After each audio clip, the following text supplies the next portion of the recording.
तो आप लोगों के मन में उत्सुकता उस समय पैदा हुई होगी, क्योंकि मैंने उसमें शब्द प्रयोग किया था कि वर्ब जो होती है उसमें एक्टिव और पैसिव बनाने की कुछ कंडीशंस होते हैं कि ज़्यादातर टेंस संबंधी जो एक्टिव से पैसिव बनता है उसमें फाइनाइट वर्ब प्रयोग होता है।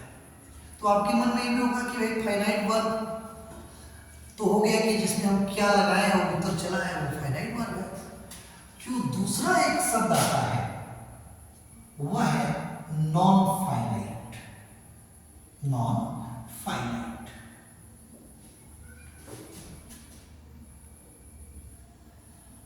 नॉन फाइनाइट जो होती है उन क्रियाओं को कहा जाता है जिन क्रियाओं में कर्ता जो है क्रिया के कार्य को प्रभावित न करे, उसे कहा जाता है नॉन फाइनाइट।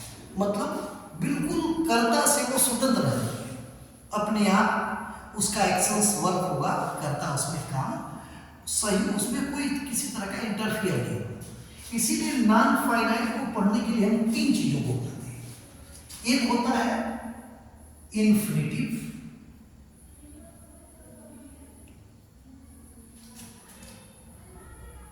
दूसरा होता है पार्टिसिपल,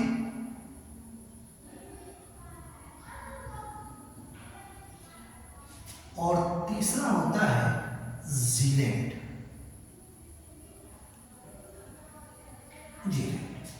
इन्फिनिटिव, पार्टिसिपल और जीलेंट, यही तीनों जो है नॉन फाइनाइट को मिलाकर बनी जाती है। मैंने ये तीनों मिलने के बाद नॉन फाइनाइट तैयार होता है। अब रही बात की चर्चा करें हम लोग इन्फिनिटिव क्या है। तो इन्फिनिटिव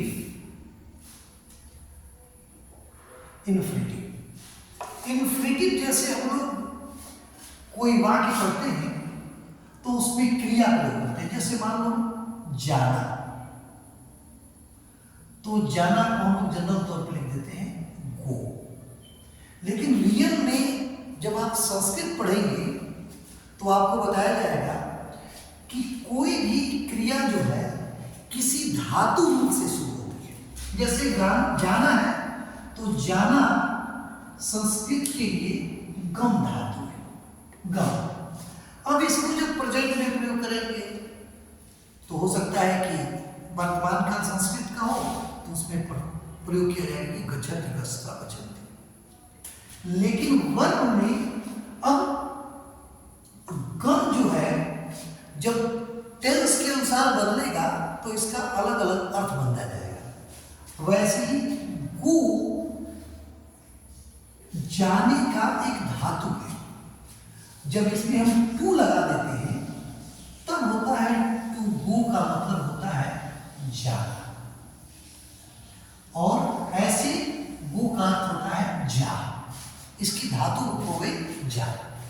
जैसे प्ले, तो प्ले का धातु रूप हो गया खेल, वर्ब के साथ, और जब ये टू प्ले हो गया तो होता है खेलना।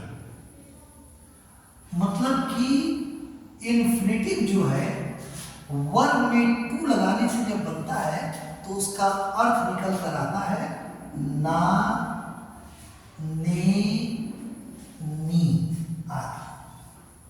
अर्थात जो भी मूल धातु रूप होगा उसमें ना, ने, नी लगेगा तो वो कहलाएगा इन्फिनिटिव।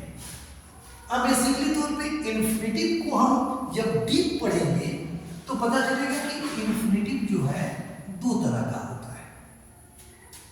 पहला जिसे हम कहते हैं simple infinitive, simple infinitive.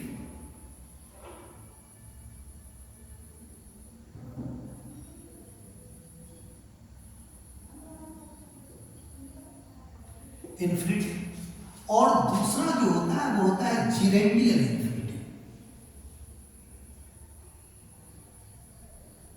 Gerundial infinitive,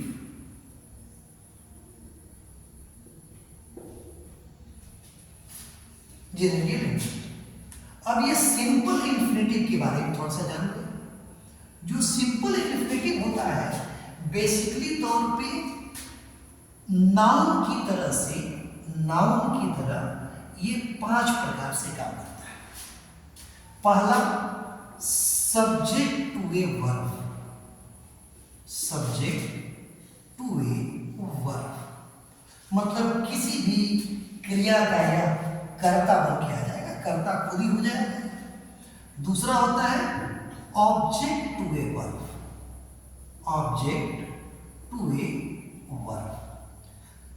तीसरा होता है object to a preposition, to a preposition, preposition. चौथा होता है complement to a verb, complement to a verb. और जो पांचवा होता है वो होता है case in a position, case in a position.